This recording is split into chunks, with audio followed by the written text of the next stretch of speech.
President John F. Kennedy departed Washington on Thursday morning, November 21st, 1963. On Saturday morning, November 23rd, his body was returned to the White House. This is a filmed record of that two-day period.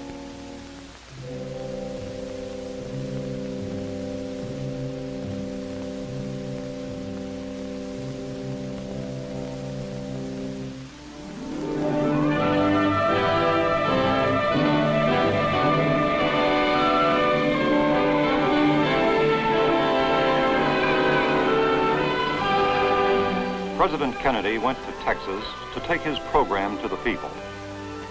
He had carried the state by only a narrow margin in the 1960 election. There was dissension there over his strong civil rights program. Ultra-conservative elements were critical, bitterly so, of the administration's foreign policy. And yet, the crowds that greeted the President and Mrs. Kennedy were friendly, enthusiastic.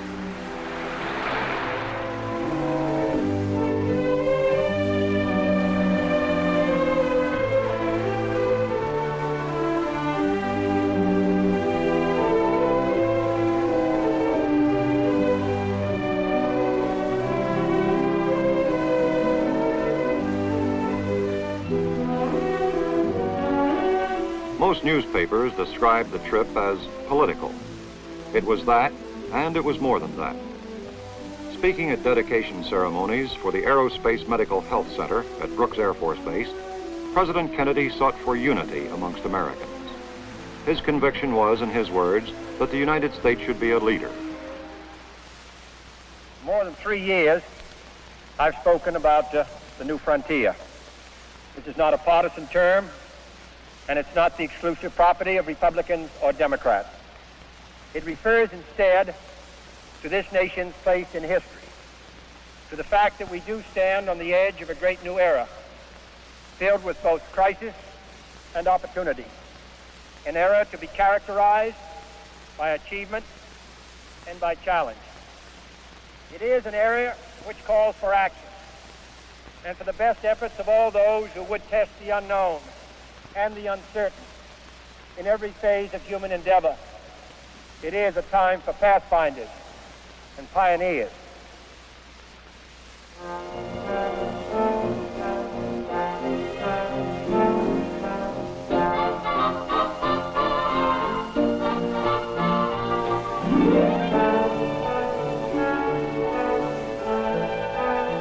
Thursday afternoon, the presidential plane, Air Force One, departs San Antonio and touches down at Houston.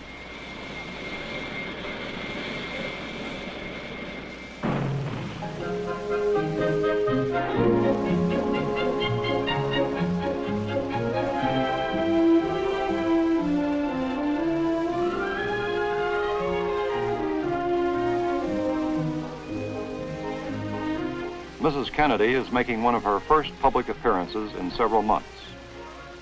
Traveling with the presidential party are Vice President and Mrs. Johnson and Texas Governor John Connally.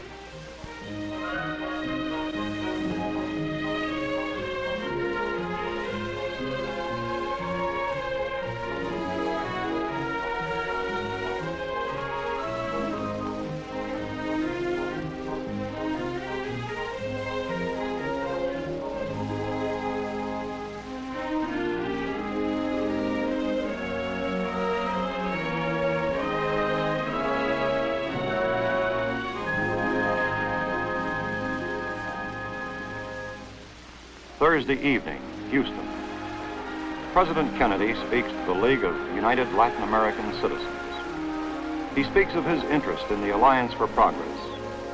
He calls the alliance a chance for all to prove that prosperity can be the handmaiden of freedom. Then, to ensure that his words will be understood by all, he calls on Mrs. Kennedy to address the League in Spanish.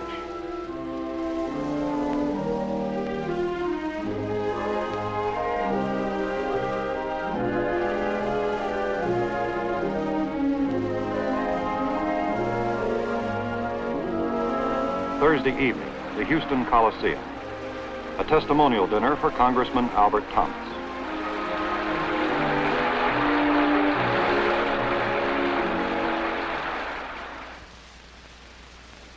Texas and the nation.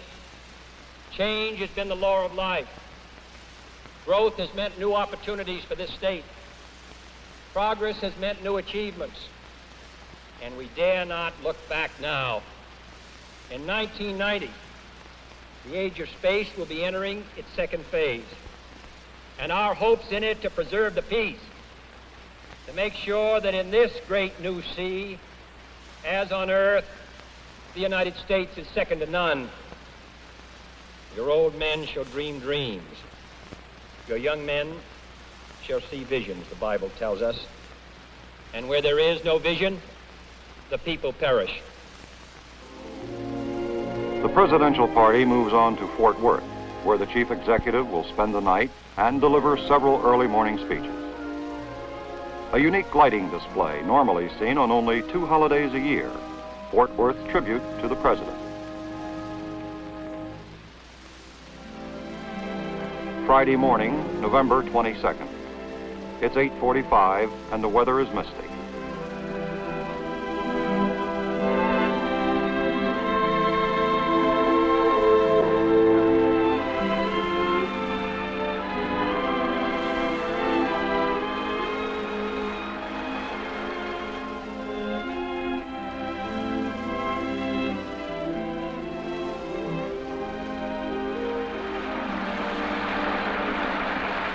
In spite of the weather, a large and exuberant crowd turns out to see and hear the president.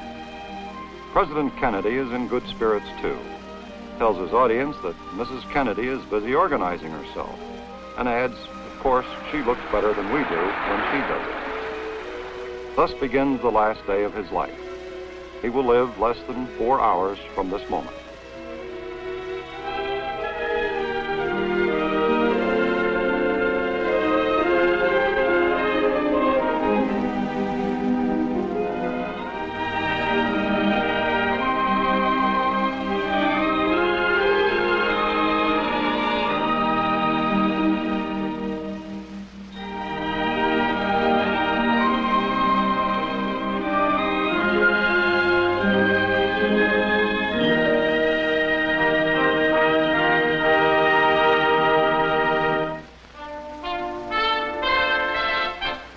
The Vice President and Texas Governor John Connally applaud President Kennedy's entrance as he returns to his hotel for a breakfast with the Fort Worth Chamber of Commerce.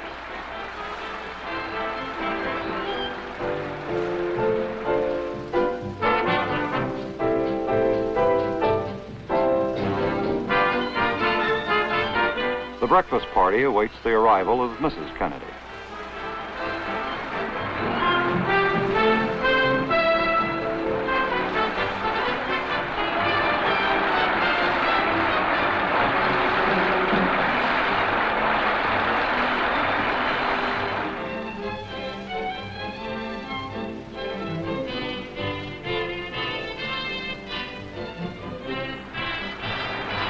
Mrs. Kennedy's entrance draws another comment from the president.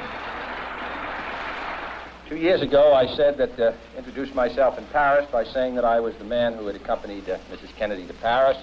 I'm getting that same sensation as I travel around Texas.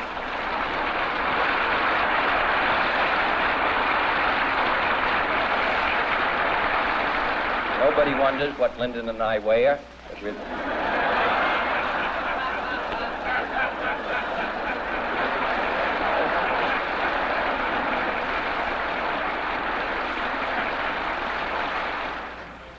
On a more serious note, the president's last words, reflections of his hopes for the future.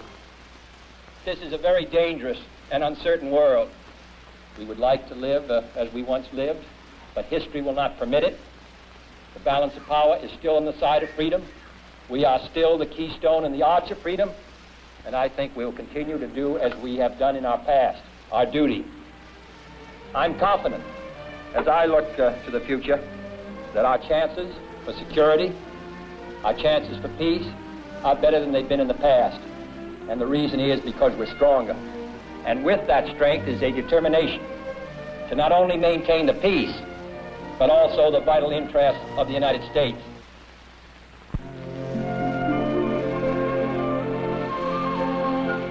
Friday morning, 11 o'clock.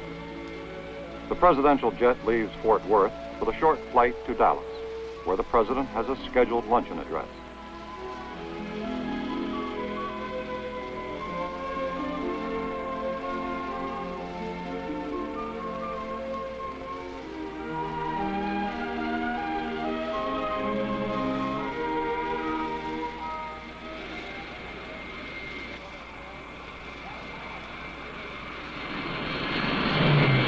Friday morning, 11:37.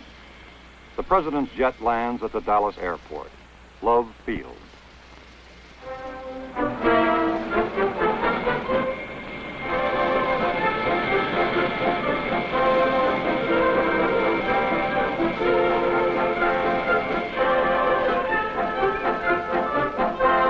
Several thousand enthusiastic Texans are on hand to give the president and Mrs. Kennedy a warm welcome. The usual welcoming committee presents Mrs. Kennedy with a bouquet of red roses.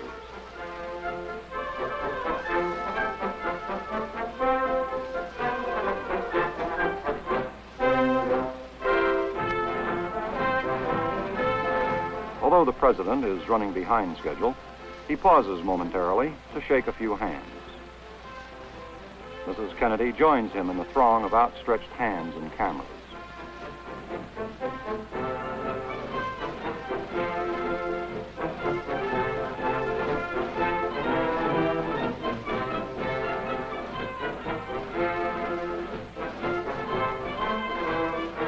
Friday, 10 minutes before noon. The motorcade begins the 11-mile ride to the Dallas Trade Mart, where the president is to deliver a major address. Governor and Mrs. Connally ride in the presidential limousine. In a downtown building, a gunman waits at a 6th-floor window, a high-powered rifle by his side. A radio newsman describes the motorcade as it moves toward the Dallas Trade Mart. The president's car is now turning onto Elm Street, and it will be only a matter of minutes before he arrives at the Trade Mart. I was on Simmons Freeway earlier, and even the freeway was jam-packed with spectators waiting their chance to see the president as he made his way towards the Trade Mart. It appears as though something has happened in the motorcade route. Something, I repeat, has happened in the motorcade route. There's numerous people running up the hill alongside Elm Street, there by the Simmons Freeway. Several police officers are rushing up the hill at this time. Stand by just a moment, please. Something has happened in the motorcade route. Stand by, please.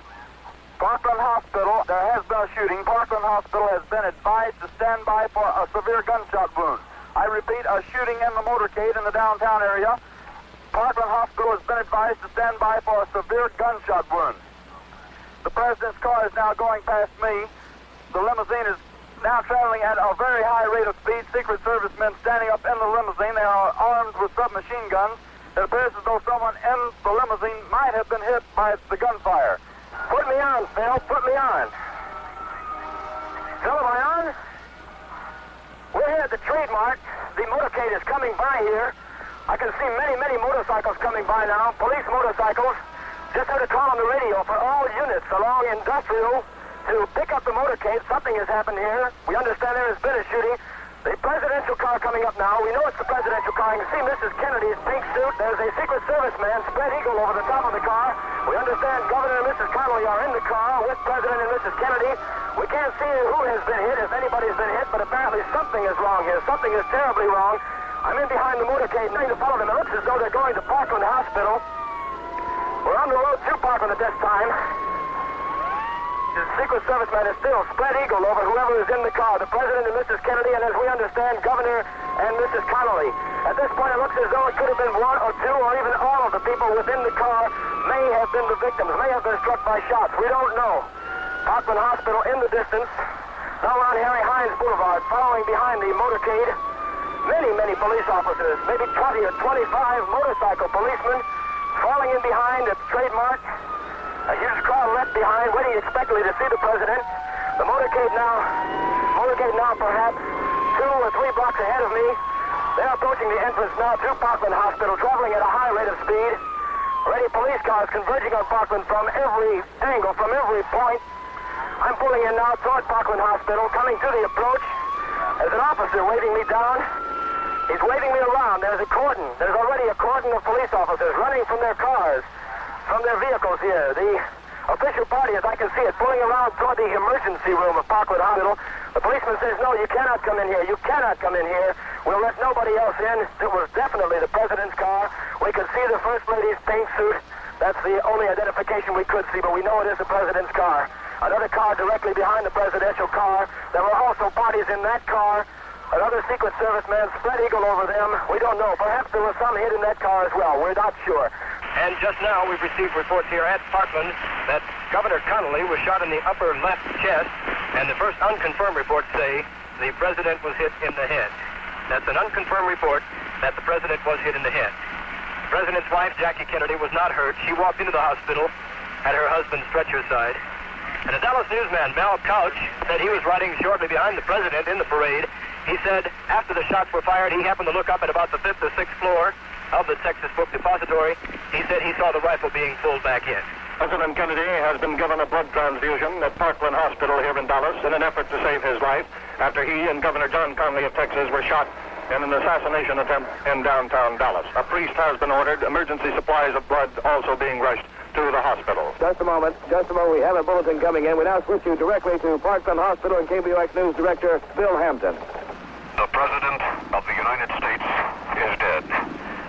I have just talked to Father Oscar Hubert of the Holy Trinity Catholic Church. He and another priest tell me that the pair of men have just administered the last rites of the Catholic Church to President Kennedy. President Kennedy has been assassinated. It's official now. The President is dead.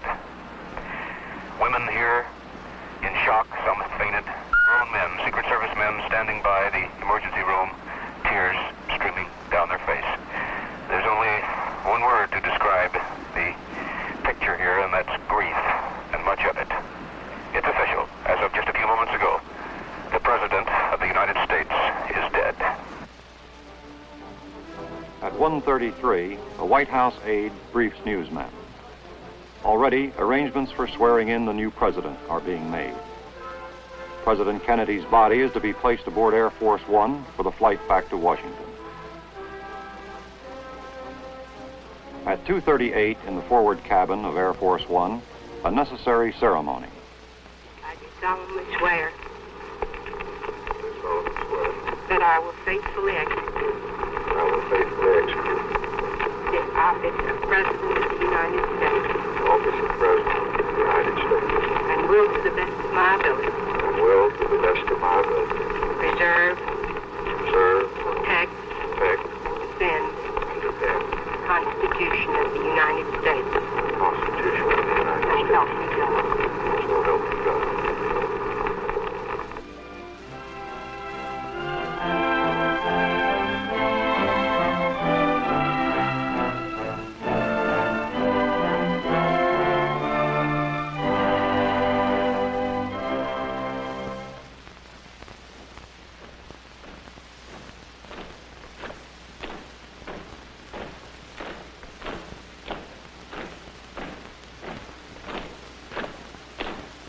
Shortly before the dawn of Saturday morning, John Fitzgerald Kennedy comes home to the White House. He had been the nation's 35th president for a period of 2 years and 10 months.